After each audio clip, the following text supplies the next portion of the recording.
السلام علیکم ورحمۃ اللہ وبرکاتہ۔ نحمده ونصلي ونسلم على رسوله النبي الكريم، اما بعد فاعوذ باللہ السمیع العلیم من الشیطان الرجیم، بسم اللہ الرحمن الرحیم۔ بالبینات والزبر وَأَنزَلْنَا إِلَيْكَ الذِّكْرَ لِتُبَيِّنَ لِلنَّاسِ مَا نُزِّلَ إِلَيْهِمْ وَلَعَلَّهُمْ يَتَفَكَّرُونَ۔ یہ سورہ النحل کی آیت ہے۔ ہمارے آخری نبی حضرت محمد الرسول اللہ صلی اللہ علیہ وسلم کو اللہ تبارک و تعالی نے کئی ایک مقامات سے نوازا تھا، کئی ایک رتبے اللہ تبارک و تعالی نے دیے تھے۔ ان میں سے ایک عظیم رتبہ ہمارے پیارے پیغمبر صلی اللہ علیہ وسلم کا یہ بھی تھا کہ آپ قرآن مجید کے اور شریعت کے شارح تھے، تشریح کرنے والے تھے۔ قرآن مجید کے احکامات کی تشریح کرنے والے تھے۔ یہ رتبہ اللہ تبارک و تعالی نے دیا تھا۔ آپ صلی اللہ علیہ وسلم خود اس رتبے پر فائز ہو کر نہیں بیٹھ گئے تھے، اللہ تبارک و تعالی نے ہی یہ مقام عطا فرمایا تھا۔ یہ آیت سے واضح ہے۔ یہ جو میں نے آیت آپ کے سامنے پڑھی ہے، میں اس کا ترجمہ کرتا ہوں۔ وَأَنزَلْنَا إِلَيْكَ الذِّكْرَ، اور ہم نے نازل کیا آپ کی طرف الذکر، نصیحت کو، شریعت کو، قرآن مجید کو، یہ سب اس میں آ جاتا ہے۔ ذکر قرآن مجید کو بھی کہا گیا ہے اور رسول کو بھی ذکر کہا گیا ہے۔ وَأَنزَلْنَا إِلَيْكَ الذِّكْرَ، اور ہم نے نازل کیا آپ کی طرف الذکر، ذکر کو۔ قرآن مجید معنی کر لیتے ہیں، قرآن مجید کو ہم نے نازل کیا آپ کی طرف لِتُبَيِّنَ لِلنَّاسِ۔ اب دیکھیں، یہ رتبہ اللہ تبارک و تعالی دے رہا ہے۔ اس وجہ سے ہم نے نازل کیا تاکہ آپ وضاحت کر دیں لوگوں کے لیے، اس کی آپ وضاحت کر دیں۔ ما نزل الیہم، جو ان کی طرف اتارا گیا ہے، جو لوگوں کی طرف قرآن مجید یا شریعت جو اتاری گئی ہے، اس کی آپ تشریح کر دیں، سمجھا دیں، وضاحت کر دیں، عمل کے ذریعے ان کو سمجھا دیں، سب کچھ دین کو کھول کر کے بیان کر دیں۔ یہ تشریح ہے، یہ آیت کی تفسیر ہے۔ وَلَعَلَّهُمْ يَتَفَكَّرُونَ، تاکہ وہ غور و فکر کریں، اس کو سمجھیں، اس پر عمل کریں، تاکہ ان کی آخرت سنور جائے، بہتر ہو جائے، ان کی دنیا بھی اور آخرت بھی دونوں کی دونوں بہتر ہو جائے۔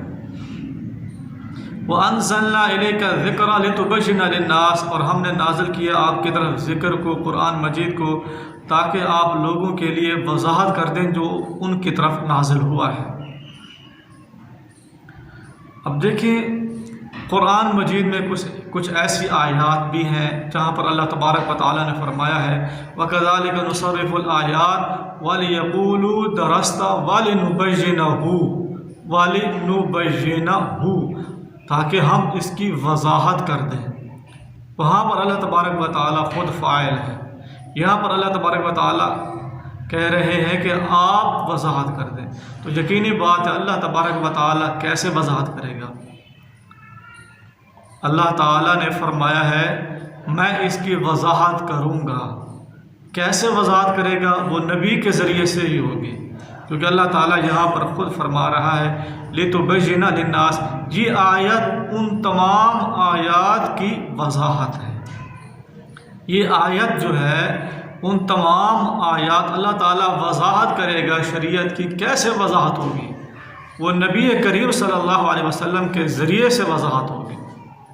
یہ آیت جو ہے یہ آیت ان آیات کی تفصیل ہے، یہ آیت ان آیات کی کیا ہے؟ تفصیل ہے۔ اور اسی طرح جیسا کہ قرآن مجید کے بارے میں بھی آتا ہے کہ تبیان لکل شیء، ہر چیز کی وضاحت ہے قرآن مجید۔ تو وہ قرآن مجید میں یعنی جو انسان کے بنیادی قواعد ہیں، قانون ہیں، اس میں سب اس کے اندر آ گئے ہیں۔ اب یہ اس کا معنی ہے، محدثین نے مفسرین نے یہ اس کا معنی کیا ہے۔ وضاحت جو ہے وہ اللہ کے نبی نے کرنی ہے، جن احکامات کی قرآن مجید نے وضاحت نہیں کی، کیونکہ قرآن مجید میں مجملات بھی ہیں، مجمل آیات بھی ہیں جن کی وضاحت کرنا لازمی ہے۔ اللہ تبارک و تعالیٰ نے ایک اور آیات میں بھی ارشاد فرمایا اِنَّا أَنزَلْنَا إِلَيْكَ الْكِتَابَ بِالْحَقِّ لِتَحْكُمَ بَيْنَ النَّاسِ، بے شک ہم نے نازل کیا آپ کی طرف کتاب کو حق کے ساتھ، لِتَحْكُمَ بَيْنَ النَّاسِ، تاکہ آپ لوگوں کے درمیان فیصلہ سنائیں۔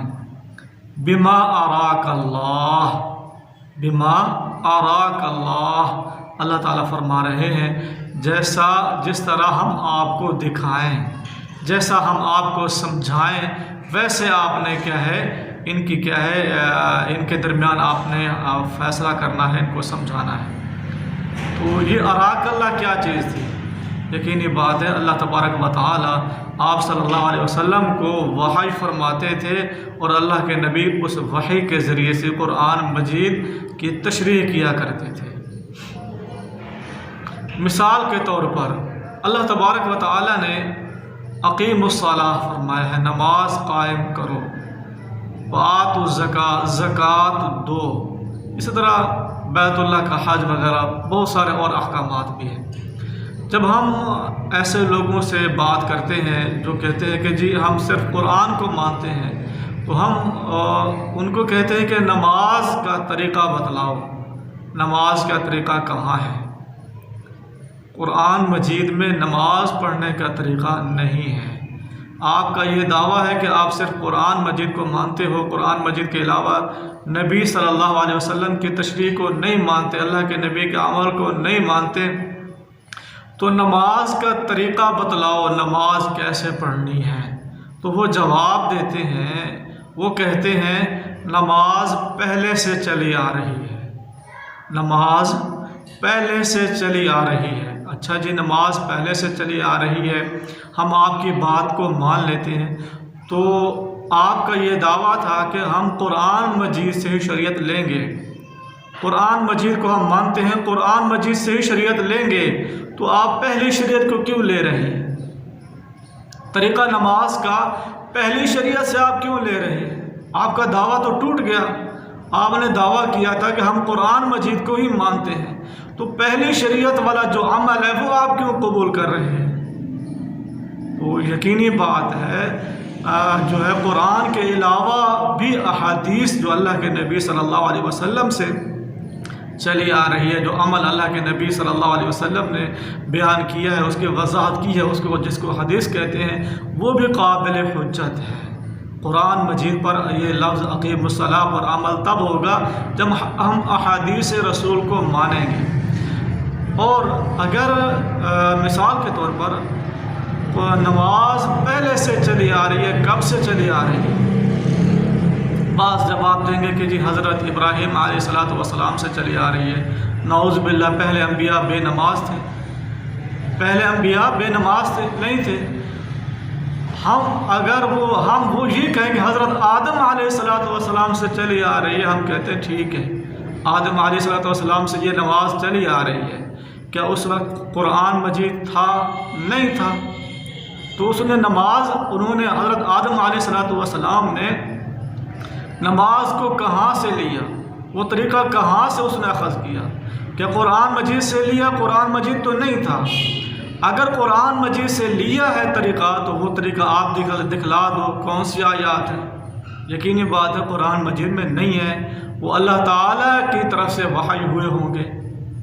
تو اس سے واضح ہو جاتا ہے، آپ جس کا بھی یہ کہیں گے نماز وہاں سے چلی آ رہی ہے، نماز کی جو جزیات ہے، نماز کا جو طریقہ ہے، نماز کے اندر کیا پڑھنا ہے، جہاں سے بھی آپ کہیں گے چلے آ رہی ہے، وہ آدم علیہ السلام سے بھی آپ کہیں کہ وہاں سے نماز چلی آ رہی ہے، تو ہمارا یہ سوال ہے آدم علیہ السلام نے نماز کو کہاں سے لیا تھا؟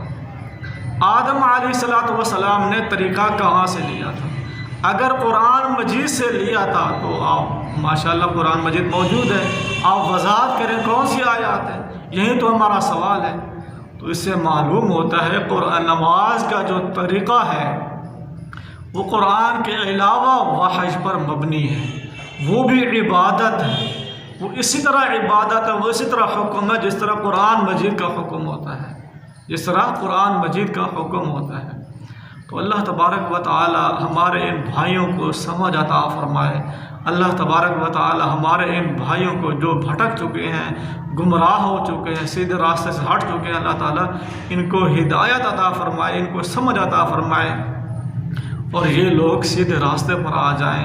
وما علینا الا البلاغ المبین۔